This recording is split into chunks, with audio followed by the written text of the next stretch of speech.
This was probably our 12th trip to St. George's Caye in Belize. It's a dandy little 3-star resort that does everything reasonably well. We like the food, we like the experience, it's easy to get to, and there's a nice sunrise too. When I got there, I rigged up both rods, one with a sink tip line and one with a floating line. Most of our work is done with a sink tip here because the water's fairly deep the way we approach the fishing here. So I'm standing on the dock with the sink tip line, looking for tarpon. There are a couple photos of them in this first video, but there's the one that I just hooked and got off by releasing me around a deck. We lose almost all of them. Here I'm trying to work my way out on the dock a little further. I have to pass my rod along. Then there he goes out of the water, and that's the end of that. We fish for tarpon between 5 and 6 in the morning, and then again at night as soon as it gets dark after dinner.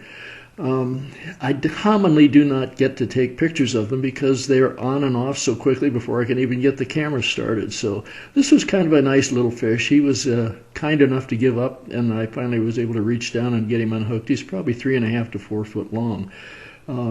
Next morning I'm out on the flats just north of the lodge walking around where I'm going to do some wade fishing. Got stuck behind this wow stingray, and he take off. He didn't like me at all.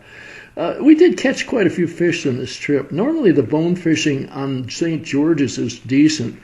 This time around it was not particularly good, but we did find an alternative that was terrific. That's a baby or a juvenile giant needlefish. This was a small one. And there's a little bone that we caught. Most of the bones are in the 1 to 3 pound range here. What you're looking at now are pilings out in the bay itself. You'll notice if you can watch them, there are pelicans and cormorants out there in numbers, which means we'd have plenty of fish for them to feed on here. Now, coming up there is a house that's for sale. It was on sale for $1.4 million Belizean or $700,000 American, which is kind of a bit of money for a kind of a shack. And there's another bonefish too. I didn't have my forceps with me trying to unhook this small bonefish or barracuda from the deck. I finally got it out, but it wasn't much fun. This was really kind of interesting. In the water, you might have seen about a 4-inch long piece of dead bait fish that floated to the surface. There's a frigate bird going overhead that just tried to pick it up. Frigate birds don't like the water. They don't like to land in it. I don't know if they can get out if they do land in it. So something else will come along in about a second. There he comes. That's a seagull. He picks it up. And the frigate bird, normally they're thieves. They want to steal from anything that picks up something. We paddled every day in the kayak. Don't do a lot of great fishing from there, although we do troll with the sink tip lines a little bit. We go there to the other island and in between these channels. Way off in the distance you can see a gap between those two islands, and this is the gap getting a little closer. There's also a sandbar just in front of us. We're headed over to Caye. It took about a half an hour to get there. It's a couple miles away. Winds usually commonly add a nose coming up there, so we had trouble paddling. Here I am looking over at Caye. We're looking at a deep channel out here. We've never fished this before.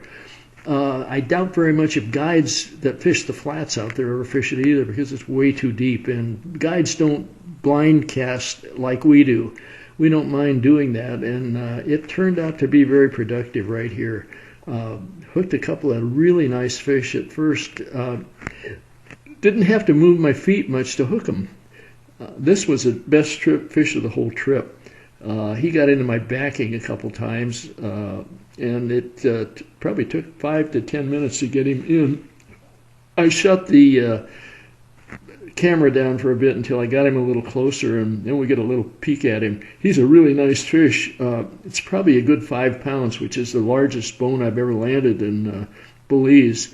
This thing would be a nice sized fish even on the Seychelles where we go every fall. So that was a lot of fun.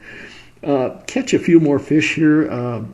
I got my feet stuck in the sand a little bit and was able to catch a half a dozen fish at bones without even moving them. So after a while it got really boring. Sue just released one.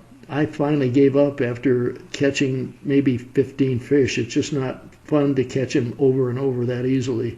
We don't like it too hard and we don't like it too easy. But this was fun anyway. On the way back to the lodge, we did have Sue caught a nice big snapper that trolling fairly deep. No, we didn't keep it either. They were looking at that's our lodge right there. That's called the Villa, and these are the Hobie cats that are out in front, and we had another nice sunshine. There's one of our favorite breakfasts, Raver's Rancheros with some ham. There's a dinner menu. Chef's finally starting to undercook vegetables for a change. Here we are sitting on the deck. They deliver coffee and juice every morning at 6 o'clock, and we enjoy it. And there's the view from the deck on the villa. It's a very pleasant place. There are only 3 rooms in this particular building, strangely as it may seem. But it's a very enjoyable place to stay on the island as opposed to the cabanas, which don't have quite the breezes that we need. One of Sue's favorite activities here is taking care of the graveyard. It's a nice place out back. She picks up prawns and coconuts every day. And there's one last shot of the table that we all have to eat at. We're not big fans of communal eating, but we get there very early in the morning and usually don't have to deal with a whole lot of other people at that time. So that's about the way the trip went. It was 6 nights and 5 days, and we had a good time, and we'll be sure to come back again.